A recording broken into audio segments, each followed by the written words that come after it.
L'artisan, tu suis en fait une codification, tu suis des codes techniques et esthétiques. C'est-à-dire que c'est une corniche, tu dis à un artisan de poser une corniche, ben, il va de cet angle à cet angle, tu suis le périmètre d'une pièce. A priori, tu n'as pas besoin de lui donner le chemin d'une corniche, qui est pour l'artiste la liberté. C'est-à-dire que la moquette, un moquettiste, il s'arrête en bas du mur.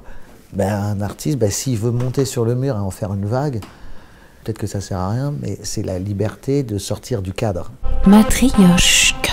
Dans la rigidité de l'académisme que j'ai reçu, la formation chez les Compagnons, où en fait c'est quand même un peu les emblèmes sont le compas et l'équerre étant 90 degrés, donc c'est la règle, c'est l'angle droit, c'est le classicisme, c'est la symétrie, c'est le niveau. La créativité, c'est pas trop ce qu'on te demande.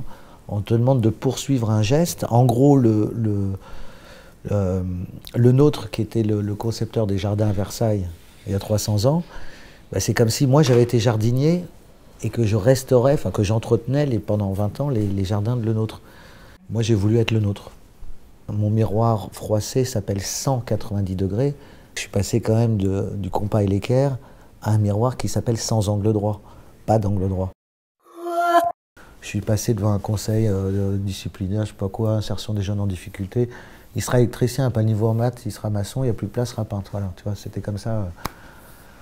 C'était comme ça à l'époque. En commençant à 14 ans, ça veut dire que tu as 16 ans d'expérience à 30 ans, donc c'est quand même assez unique et assez précieux. Je prends toujours des jeunes parce que si j'en suis là, c'est parce que des patrons m'ont pris, j'avais pas le profil idéal. Et effectivement, je suis devenu un professionnel grâce à cette transmission. La formation fait partie de notre métier, vraiment. Et tous les jours, nous, quand on travaille sur des monuments historiques, tous les jours, on est confronté à un nouveau problème technique, esthétique, etc. Donc on apprend tous les jours, et donc forcément c'est assez naturel, ça fait partie de notre métier. Quand on dit une main caresse l'autre et de donner la main à des plus jeunes.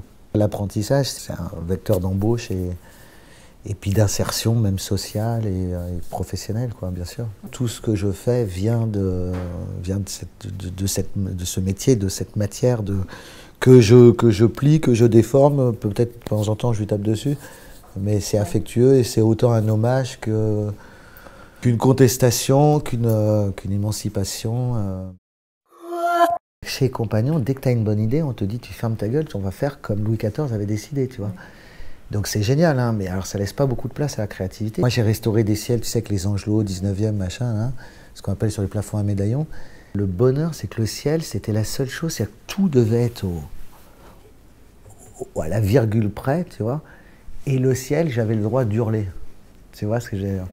Là, j'avais le droit à un ciel par définition, il n'y en aura jamais deux pareils, et même personne n'est capable de refaire le même ciel. C'est-à-dire qu'il y a une grille, il y a une trame pour un faux bois, il y a une trame pour un faux marbre, il y a une dorure, toi et moi, si on fait de la dorure, ça sera le même résultat. C'est-à-dire en dehors du matériau qui est très précieux, c'est le même résultat. Et le ciel, c'est une main, voilà, c'est vraiment un travail artistique. Et donc il y a une part de liberté, pour moi c'était une fenêtre, c'était une espèce vraiment de terrain de liberté. Moi j'appelle tous messieurs besoin d'air. Et ça me vient vraiment de là. Tu sais, quand tu es un petit bonhomme comme ça, que tu es au Louvre, et que tu vois ces kilomètres de corniches, et tu dis, mais ils sont sérieux, je vais rester combien d'années là-dedans à faire une petite feuille comme ça, une petite feuille. Et tu te dis, mais si la porte se ferme, j'avais peur de rester enfermé là-dedans, quoi. Et qu'on ne me retrouve pas. L'équerre et le compas, je continue à les utiliser en tant qu'outil pour réaliser, pour tracer, pour nana. Sauf qu'en fait, ce n'est plus la baguette qui m'oblige à le faire comme ça.